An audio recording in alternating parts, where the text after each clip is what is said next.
Steph Curry became the first player in NBA history to score 50 or more, including 10 three-pointers. He had 11 last night, 54 points, but Golden State loses at the Garden. He joins us now.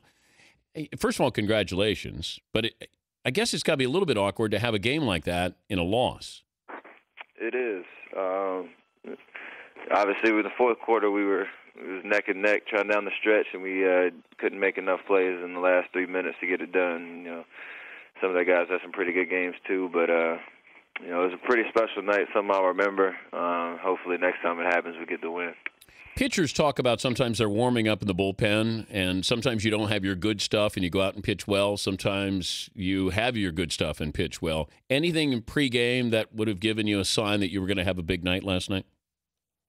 No, I actually had a mediocre warm-up according to my standards, and then I just knew, we were kind of undermanned. David Lee was out because of the suspension, and Andrew Bogut was still hurt, so I knew, myself and Jared Jack, Carl Landry guys that were going to have to step up and have a huge game if we were going to have a chance to win. So I knew I was going to have to be aggressive all night. I just didn't know what that was going to look like at the end of the game. So it was nice to see, all those shots fall early, starting in the second quarter, and got a kind of unreal rhythm the rest of the game.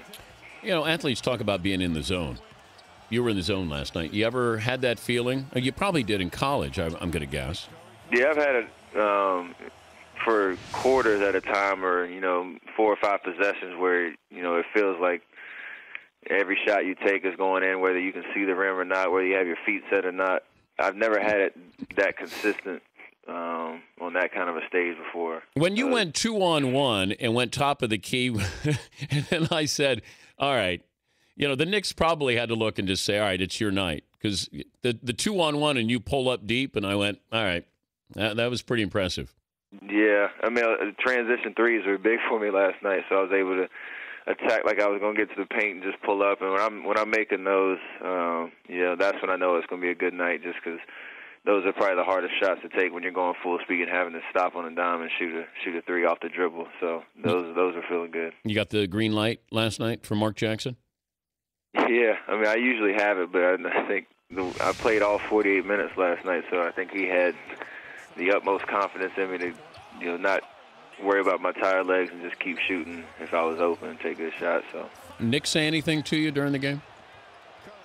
I guess one by one they all came up and when I started getting hot, just telling me to slow down. But obviously that's just trying to take me out of my game, which was a good feeling to know that guys were noticing what was happening. But down the stretch, like I said, Carmelo and J.R. Smith hit some big shots, and we were kind of going back and forth. So it was a really fun game to be a part of.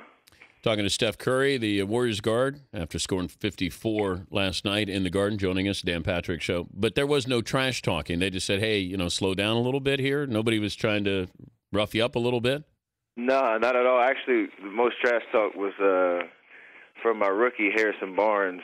A couple of timeouts in the fourth quarter. I think he knows basketball history pretty well, and he remembered Kobe scoring 61. He kept yelling out 61, 61 every time out, trying to get me all riled up to try to go for that record. But that was the most trash. I guess you could call that trash talk. That was the most I got from my teammate. But that's pretty impressive. Do you understand the magnitude of it? And look, your dad played in the NBA. You've been around this game a long time. But 54 in the Garden, that sink in? Well, you always know how special it is to play in the Garden. It's, like they say, the mecca of basketball.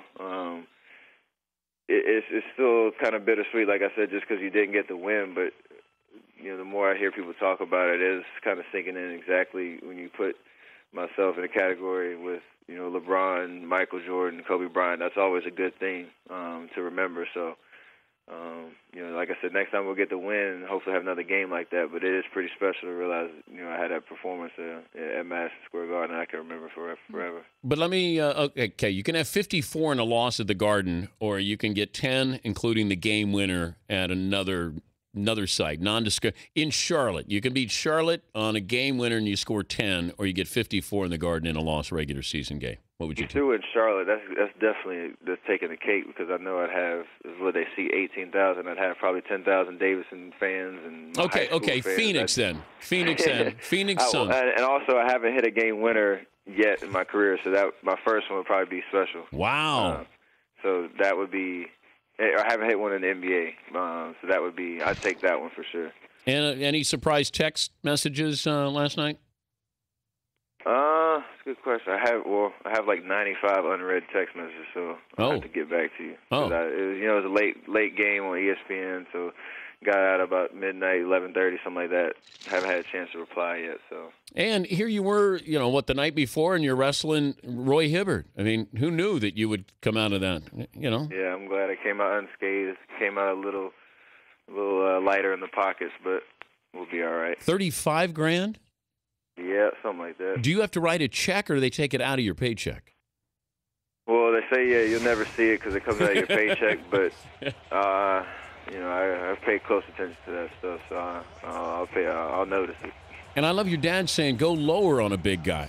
I mean, you went up do you realize he sort of was like King Kong and, slapped you out of the way there? Yeah, I told him, my teammates they told me I got a gold star, A for effort. And I knew when I fell down the first time, I just kept getting up and trying to not back down. That was the only thing I had going for me. I think that David Lee should pay your fine. Well, he has his own problems to worry about with the suspension, so I won't put that on it. Well, congrats, big game. What do you do for an encore?